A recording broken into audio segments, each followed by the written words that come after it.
The government has continued to insist that no Christmas party took place on that date, although it is clear that a social gathering did take place. Yet, Number 10 has refused to explain how this complied with the rules in place at the time. Let's take a look at how the story unfolded.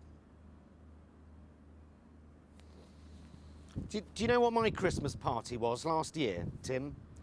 A wank.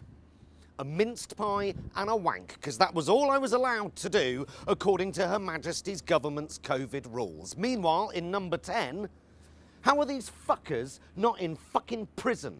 Matt Hancock should be in prison, whether he's broken the law or not. He just looks like he'd go down a treat in a big men's prison, is all I'm saying. How can these lying bastards not just melt with shame? The people who have been setting the rules have not been following the rules. That's been clear for some time. Dominic Cummings, Matt Hancock, Number 10. Their obstinate refusal to wear face masks in public whilst encouraging us all to do so. How can anyone expect anyone else to follow the rules? Is it any wonder half the country are going like, fuck you, I won't do what you tell me. Fuck you, I won't do what you tell me. Fuck you, I won't do what you tell me. How can you blame anyone for going maskless and unvaccinated into a care home and licking a granny? Urinating on their knitting. Fuck you, I won't do what you tell me. Who could blame them? Because that's essentially what the government is doing to us, pissing on our knitting. They're on the fucking take, and what they're taking is the fucking piss. How much more of this shit does this country have to take? How many more lies to our face can we take? How much more gaslighting and moonlighting on a board of directors? How much more high-grade cocaine has to be snorted in the House of Commons disabled toilets whilst denying hungry children food before the entire country is shouting, fuck you, I won't do what you tell me?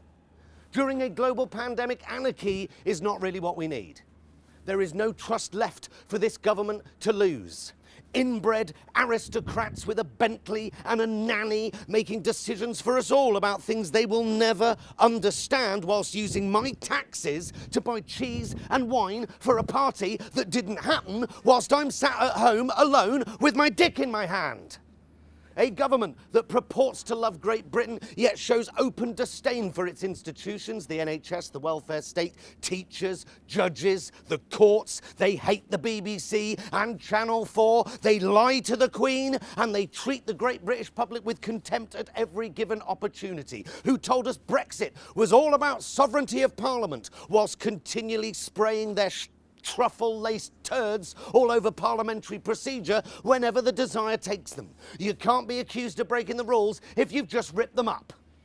And Boris is just the face of this nasty cabal of parasites, a fraudster, a showman, the figurehead of a dysfunctional political culture whose failure to grasp basic details and whose misjudgment around scandals, whose indecision and laissez-faire attitude towards the most vulnerable in our society has left people dead and dying. Fuck you, I won't do what you tell me. Although I am fully vaccinated and am happy to wear a mask for the time being. But that's my choice. Fuck you, I won't do what you tell me unless I want to do it. Well, quite a mixed week for the Prime Minister. His wife, Carrie, gave birth yesterday to a healthy baby girl.